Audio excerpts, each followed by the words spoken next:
Ang programang ito ay rated SPG. Striktong patnubay at gabay ng magulang ang kailangan. Maaaring may masiselang tema, lengguwahe, karahasan, sexual, horror o droga na hindi angkop sa... Which means, sa'yo mapupunta ang majority ng kayamanan ni Tanda.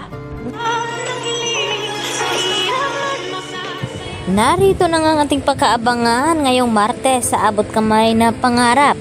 Nagkakagulatan na nga dito sa sinabi ni Eric na buhay nga itong anak ni Giselle at ito na nga si Justin. At dahil dito, gusto naman na makabawi ni Giselle dito kay Justin.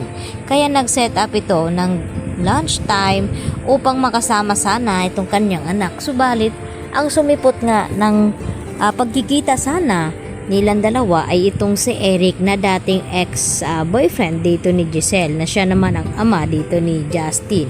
At tinanong ni Giselle itong si Eric na kung bakit siya ang naparito na saan daw itong kanyang anak. At ang sagot naman dito ni Eric sa kanya ay ayaw daw makipagkita o makipag-usap ni Justin dito sa kanyang ina na si Giselle.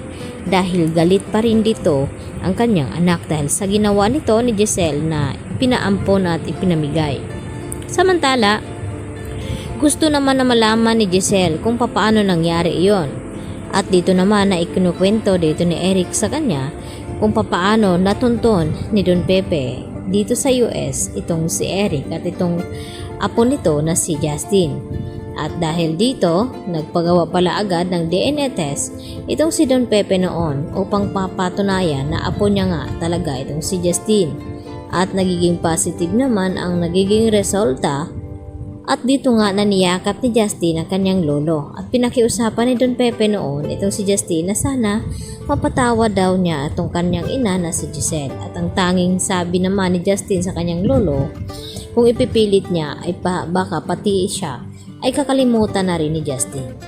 Samantala, hindi pa rin tumitigil itong si Giselle hanggang hindi niya makakausap itong kanyang anak at makabawi siya rito.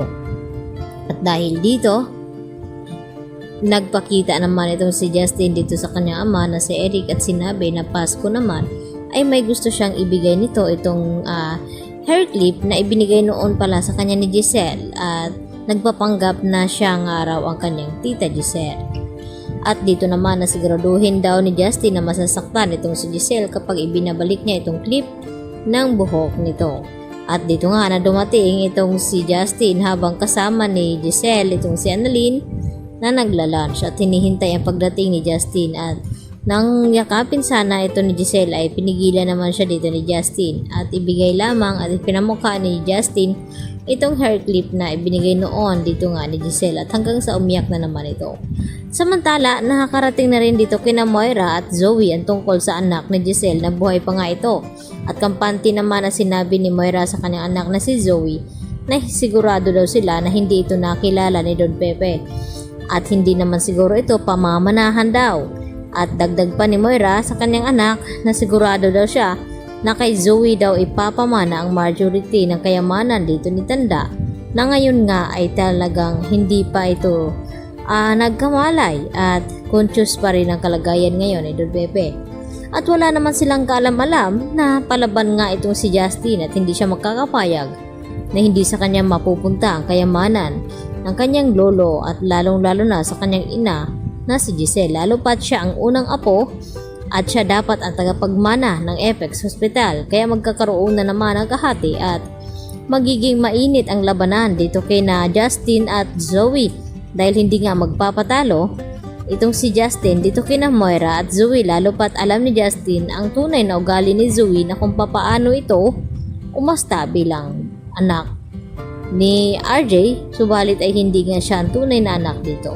Kaya yan po ang ating pagkatutukan sa bagong yugto ng Abot Kamay na Pangarap dahil mas marami pa tayong aabangan tungkol dito sa mag-ina na si Giselle at Justin.